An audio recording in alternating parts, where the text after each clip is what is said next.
Their first album, Felt Mountain, went gold. Their second, Black Cherry, made them the UK's finest electro-pop alchemists. Now Goldfrapp, the twisted love child of Alison Goldfrapp and the most stylish glamour puss of electro-disco, has returned. Tonight, 4Music presents Goldfrapp. So let's start at the beginning.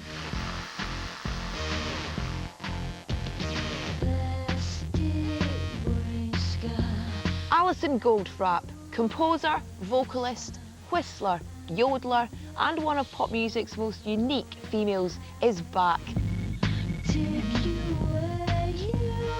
A true rebel, Alison left her posh beginnings from Bath, dumped her art school education, and joined forces with writer Will Gregory to form a band using her own surname.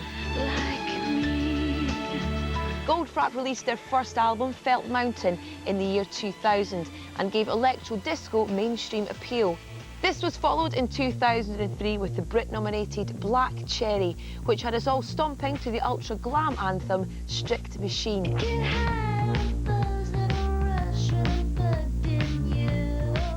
Now back with a third album, a mixture of glitz, pop and disco, Supernature takes us on an all-round psychedelic musical journey.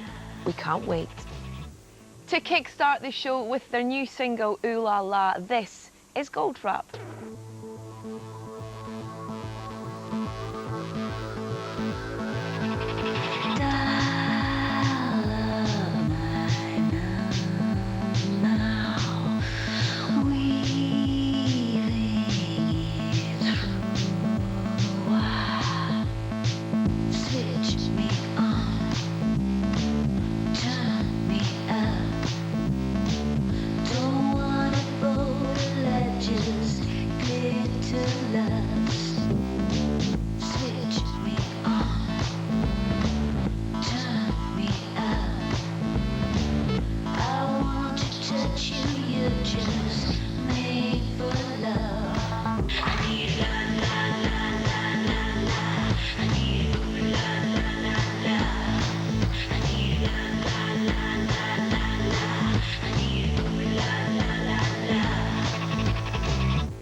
Welcome to the studio, Alison. Hello. Make yourself comfortable. Thank you. Thank you very much for that. Ooh La La, for the new album. It's been getting cracking reviews, the new album. Do you take much notice of that, first of all, I wanted to know? Well, I don't try to avoid reading anything, but, well, yeah, no, it's nice to kind of get a little pat on the back. And Yeah. told you've done very well. Yeah, no, that's nice. Was it a conscious effort for it to be kind of a follow-up to Black Cherry. Did you know what you wanted to do when you went into the studio to record Supernature? No, not really. We kind of never do. It's all one of those things we sort of, or you kind of think you know what you want to do, and then it changes completely once you start doing stuff. So, you know, we don't ever have a sort of great plan or anything. But yeah, you have little things, you know, pointers that you kind of like and stuff like that. But you know, it's an open book really. You've just been out in Europe, I believe, sort of promoting the album and stuff like that. You must get asked, I always think this when artists go to European destinations, they get asked the weirdest questions. Yes, What's one of the weirdest things you've been asked? Probably can't repeat on... yeah. Go on, we can bleep it. It's late night. Do you fuck to your own music, I think was some... I know loads of people who've been asked that question. It's like, what do you think I am? Some megalomaniac or something, you know? Are you gagging to get out and perform it live now? Is that the kind of thing? Yeah, I am a bit actually. We're rehearsing at the moment, and yeah, it's not always that nice thing when you finish an album and then give it away, and then playing live, it sort of takes on another life of its own, and you know the songs become, have their own life, and you know you meet the audience, and so it's really good to do that. The next phase. You're such a fascinating character. You've just got so many different kind of textures and colours to your personality. But you had quite a strict upbringing. You were at a convent school. I went to a convent for a little bit, yeah. I mean, it's funny because I talked to other people who went to convents and had terrible experiences, you know. The nuns were like, you know, real fascists and, you know, but... Yours were a good laugh then. Well, they weren't a good laugh, but... See, I just think Sound of Music. Well, yeah, I did as well. I think that's why I liked it. You know, I thought I was in a film, and it was, you know, when it ended, it felt like there was an era had ended, you know. Did you know then that you wanted to make music? Well, I had fantasies about it. I had fantasies about being a sort of nun opera singer. Brilliant. But yeah, my mother told me otherwise. Does being a female in this industry, you seem a really kind of powerful character in terms of you take control of things, you know what you want, you know how you want things to be. Is it difficult, and do you work really hard to maintain that? It's the sort of thing that if you kind of sway off a little bit, people will go, oh no, you can't do it like that, or you can't do this, you can't do that, and you have to be really... Yeah. Otherwise, you know, you'll do it how everyone else thinks you should do it, so... No compromises, basically. Yeah, but I think maybe sometimes if you're female, you do kind of get a sort of awkward bitch, kind of, as opposed to he's really strong and knows what he wants. But I can be an awkward bitch as well, so, you know... Well, I think you have to be, do you know what I mean? Do you transform into someone then when you become kind of the Alison Goldfrapp of Goldfrapp? Is there a different person that's kind of back home in Bath then, is that? Well, yeah, definitely. Well, I mean, yeah, you know, it's a dramatised version of, you know, I mean, I think, you know, you do anything kind of, I mean, but the whole putting words to music is kind of a dramatisation of something. So, yeah, of course, when you go on stage, you're kind of larger than life, but it's me too, yeah. Yeah, definitely. Well, speaking of that, would you mind performing another track for us you'd like to take to your stage? Thank you. From the new album Supernature, this is Ride a White Horse with Goldfrapp.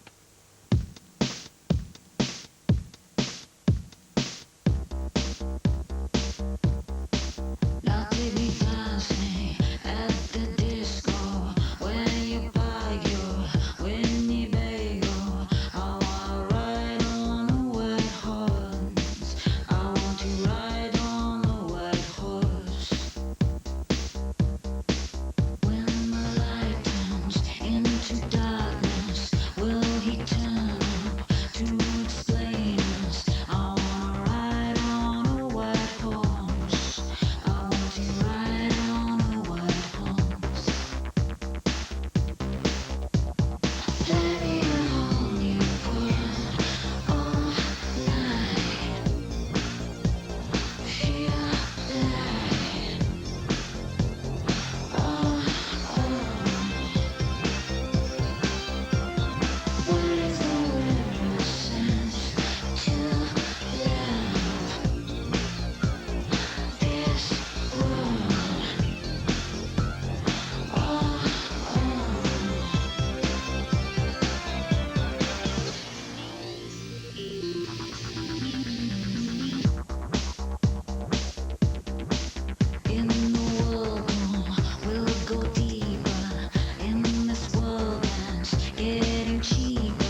Welcome back to 4Music presents Goldfrapp. Taken from their new album Supernature, this is number 1.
Lovely, sit yourself down again.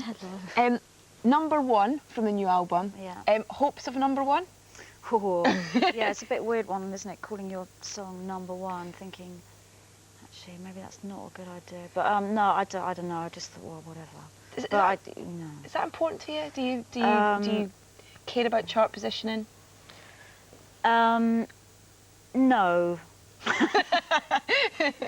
It's not important, but it's nice. Yeah, you want a lot of people to hear your music. Yeah, I mean, obviously there's lots of music that's brilliant and gets heard that's never sees the light of day. Yeah. Do you know what I mean? So I think it's kind of, I don't know. There's something one shouldn't think about too much. Yeah, should be the basis of why you do what you do. Exactly. Yeah. Reference of dogs in number 1. Yeah. And there seems to be quite a lot of animal references to things in your artwork. And are you a big animal lover? I am an animal lover. They're great metaphors, and they look good. Yeah. You know, so I find them fascinating and a kind of endless source of inspiration. Yeah, really. definitely. I remember last year at Glastonbury you had that fantastic tail on your costume and stuff as well. Do you style yourself? I mean, are you very involved in that process? Yeah, I mean, I usually think about what I want and then ask someone to make me it, you know.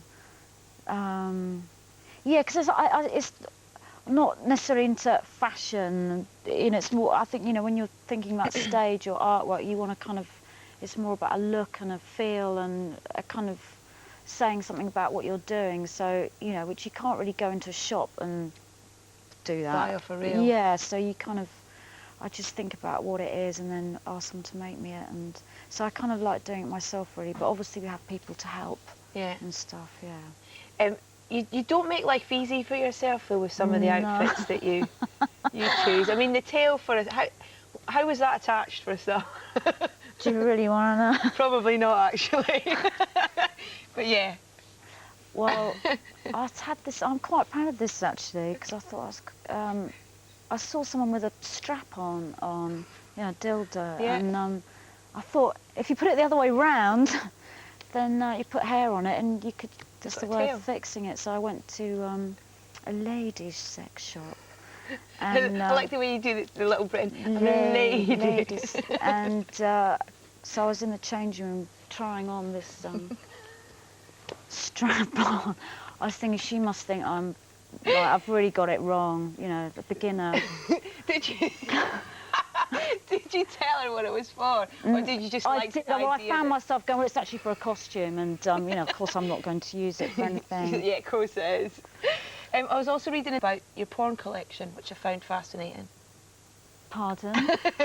But this old school kind of 1950s, oh, right, 1960s. Yeah. I kind of liked anything from anywhere, really, that's sort of interest, you know. And there's this great little market stall in Belgium, in Antwerp, and you get all these old boys going in and they trade back and forth the magazines, you know, and they've got these sort of really little things, handbag size, just really, you know, kind of really interesting pictures. And so, yeah, I just collect anything that looks kind of interesting. What does Alison Goldfrapp still want to do? I'd love to do some music for a film, that would be really good. Do you have certain directors that you'd like to work with in terms of, you know, fans, heroes of yours? I was just thinking about looking at that Charlie and Chocolate Factory and thinking that would have been a fun thing to do. Oh, wow. Yeah. If there's anybody alive or dead that you could collaborate with, who would you love to have or still work with? Well, I did a little session for Brian Ferry years ago, and he's just got such a beautiful voice. So he's someone I think would be really cool. Yeah. Alison, it's been an absolute pleasure. Thank you very much for chatting to me. Cheers. So to wrap things up then for us, here with a bit of a treat for you, it's Goldfrapp and Strict Machine.